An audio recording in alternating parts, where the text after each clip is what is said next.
वो एक आम शख्स की तरह दिखता था और अपने पड़ोसी के लिए एक सीधा साधा इंसान था। लेकिन जब पुलिस ने उसके फार्म पर पांव रखा और जो उन्होंने देखा वो किसी भयानक सपने से कम नहीं था। पुलिस को वहाँ ह्यूमन स्किन के बने मास्क और ह्यूमन बोन से बनी हुई डेकोरेशन के साथ साथ ह्यूमन स्कल जैसी और भी दिल दहलाने वाली चीजें मिली।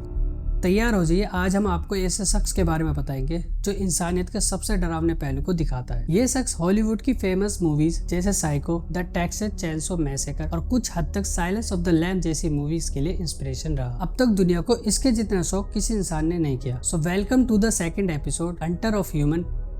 मेरा नाम है सुहेल अहमद और आप देख रहे हैं द मैंसलेर स्टोरीज। एडजिन ए.के. प्लेनफील्ड का कसाई ना तो टेड बंडी जैसा चार्मिंग था, ना ही जैक द रिपर और एच.एस. होम्स की तरह ब्रूटल था, बट जीन बिना किसी शक के बहुत बड़ा सनकी था। जीन की परवरिश एक एब्यूजिव फैमिली में हुई। उसकी माँ बहुत ज्यादा रिलीजियस लेडी थी। जीन का जन्म 7 अगस्त 1906 में लाक्रोस विस्कॉन्सिन में हुआ। उसका बचपन बहुत ही परेशानियों और अकेलेपन के साथ बीता। उसके ज्यादा दोस्त नहीं थे जिनके साथ वो टाइम स्पेंड कर सके। उसकी माँ उसे लस्ट और हेल्थ को लेकर उल्टी सीधे बातें बताती और उसका ब्रेन वॉश करती। जीन का एक भाई भी था जिसकी डेथ बचपन में ही हो गई थी। कुछ लोगों का मानना है उसे जीन ने ही मारा था, पर इसका कोई प्रूफ नहीं मिल पाया। उसकी बचपन की स्कूलमेट ने बताया कि वह स्कूल में किसी के साथ भी सोशलाइज नहीं होता और साथ ही उसके टीचर ने बताया कि क्लास में वो कभी कभी बहुत जोर जोर से अचानक से हंसने लग जाता। कुछ टाइम बाद उसकी फैमिली फार्म पर रहने लगती है तो जीन और भी ज्यादा अकेला हो जाता है। उसकी माँ बहुत ज्यादा स्ट्रिक्ट थी, पर फिर भी जीन अपनी माँ से बहुत ज्यादा कनेक्टेड था। वो उनकी तरह बनना चाहता था। उसकी माँ उसे बताती औरतों के साथ रिश्ता रखना पाप है और उसके माँ के अलावा दुनिया की सारी औरतें प्रोस्टिट्यूट है, तुम्हें इनसे दूर रहना चाहिए। उसकी माँ की इन्हीं बातों को सुनना जवान जीन के लिए अच्छी शुरुआत नहीं थी। जीन के फादर की किन्हीं कारणों की वजह से डेथ हो गई और कुछ समय बाद उसकी मदर को स्ट्रोक आ गया और जीन उनकी देखभाल करने लगा। साथ में उसने जॉब करना स्टार्ट किया। टाउन में सब जीन को एक शांत स्वभाव का इज्जतदार शख्स समझते थे। अगर किसी को कुछ काम होता तो सब जीन से ही हेल्प लेते, बट कुछ समय बाद उसकी माँ की डेथ हो गई और ये सब कुछ उसके लिए बहुत दर्दनाक था। वो अंदर से टूट गया।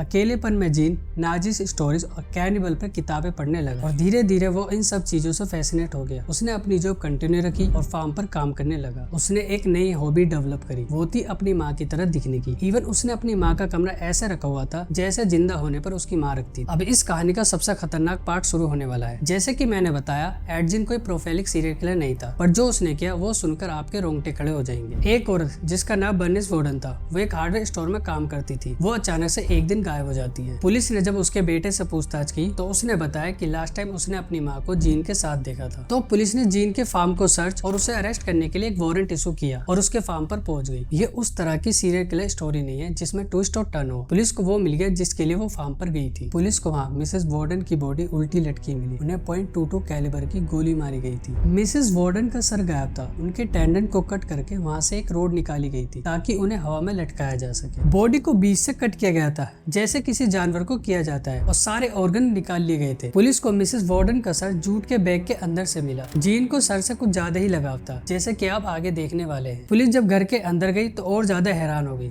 जैसे मैंने कहा, उसे सर से कुछ ज्यादा ही लगाव। जीन ने अपने विक्टिम के सर अपने पास रखे हुए थे। पुलिस को वहाँ एक प्लास्टिक बैग में से 5 सर मिले और सबसे ज्यादा डराने वाली बात ये थी, उन्हें वहाँ ह्यूमन स्किन के बने मास्क मिले और जीन ने काफी सफाई से चेहरे की स्किन को अलग कर बनाए थे और उन्हें संभाल कर रखा था ताकि वो उन्हें पहन सके। एक पुलिस ऑफिसर ने बताया कुछ मास्क के ऊपर लिपस्टिक लगी हुई थी जो बिल्कुल नेचुरल लग रहे थे। अगर आप उन्हें जानते तो आसानी से पहचान लेते। पुलिस को वहाँ सब तरह की चीजें मिली। जीन ने ह्यूमन स्किन से लैम्प शेड, चेयर कवर और डस्टबिन जैसी चीजें बनाई। उसने ह्यूमन स्कल को सूटकेस में सजा रखा था और किचन में ह्यूमन स्कल से बना बाउल रख रखा था। और इतना ही नहीं, उसने एक ह्यूमन स्किन से बना कोर्सेट बनाया हुआ था ताकि वो किसी औरत की तरह दिख सके, खास तौर पर अपनी माँ की तरह। जीन ने ह्यूमन स्किन से लेगी और सॉक्स भी बनाई थी। उसने फीमेल निपल को जोड़कर एक बेल्ट भी बनाई थी। साथ ही उसके पास नोज और फीमेल जेनिटाइल्स का एक पूरा कलेक्शन था। जीन ने माना कि वो कोर्सेट और मास्क लगाकर अपनी माँ की तरह दिखना चाहता था। साथ ही उसने बताया, मैंने इन सबको नहीं मारा, मैंने इन्हें पास के कब्रिस्तान की कब्रों से चुराया है। बट जीन ने एक्सेप्ट किया कि उसने मिसेस वार्डन का मर्डर किया है। पुलिस को उसके ऊपर शक था कि उसने 1 से ज्यादा मर्डर किए हैं। जीन को कोर्ट ने पागल घोषित कर दिया और उसे स्किज़ोफ्रेनिया नाम की बीमारी से ग्रसित बताया और उसका इलाज कराया। जीन की डेथ 1984 में लंग कैंसर की वजह से मैंडोटा मेंटल हेल्थ इंस्टीट्यूट में हो गई। उसे प्लेनफील्ड में दफना दिया गया। जीन ने एक इंटरव्यू के दौरान रिपोर्टर को बताया, मुझे इस जगह से बहुत प्यार है और यहाँ सब मुझे प्यार से ट्रीट करते हैं, बस कुछ लोग पागल हैं। तो आपको ये वीडियो कैसी लगी हमें कमेंट्स में बताएं और वीडियो को लाइक, शेयर और चैनल को सब्सक्राइब करना ना भूलें। अब ये नेक्स्ट वीडियो देखें